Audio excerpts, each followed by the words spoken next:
Kesihatan adalah anugerah yang tidak ternilai. Dalam dunia yang semakin moden, amalan gaya hidup sihat menjadi kunci utama untuk memastikan tubuh badan kekal cergas dan minda sentiasa cerdas. Namun, adakah kita benar-benar mengamalkan gaya hidup yang sihat setiap hari?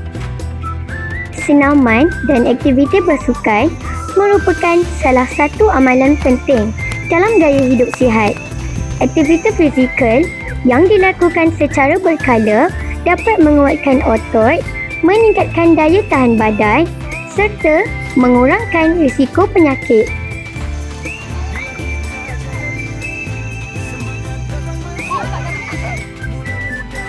Hanya 30 minit aktiviti fizikal setiap hari mampu memberikan manfaat yang besar kepada kesihatan kita.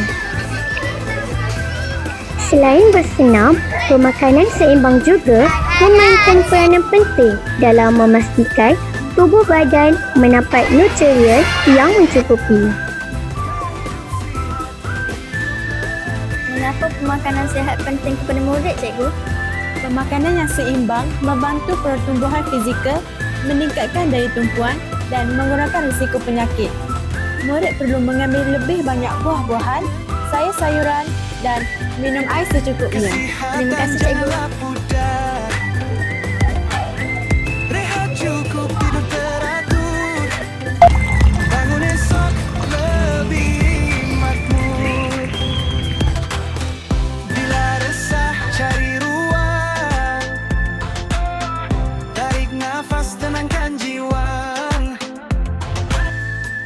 Pemakanan yang baik bukan sahaja menjadikan tubuh lebih sihat, malah membantu meningkatkan prestasi dalam pelajaran. Tidur yang mencukupi sering diabaikan oleh orang ramai, sedangkan tidur yang berkualiti membantu tubuh memulihkan tenaga dan meningkatkan fungsi otak. Berapa lama masa tidur yang sesuai untuk murid? Murid sekolah memerlukan sekurang-kurangnya 8 hingga 10 jam tidur setiap malam untuk memastikan mereka sentiasa cergas dan fokus semasa belajar. Dengan tidur yang mencukupi, kita akan lebih bertenaga untuk menghadapi cabaran harian. Langkah kecil, besar makna. Setiap hari ubah segala. Bagaimana anda menguruskan tekanan? Saya akan berkongsi masalah dengan ibu bapa atau guru serta melakukan aktiviti yang saya minati seperti membaca dan bersukan.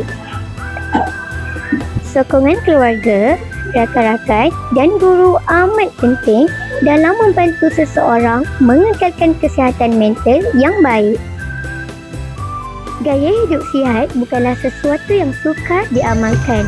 Dengan bersenam secara berkala, mengamalkan pemakanan seimbang, mendapat rehat yang mencukupi dan menjaga kesihatan mental kita mampu membina kehidupan yang lebih berkualiti.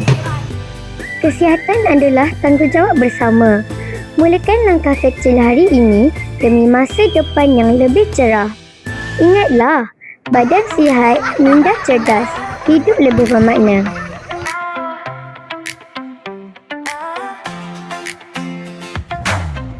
Bangun pagi, tarik nafas. Badan segar, hati cerah. Langkah kecil setiap hari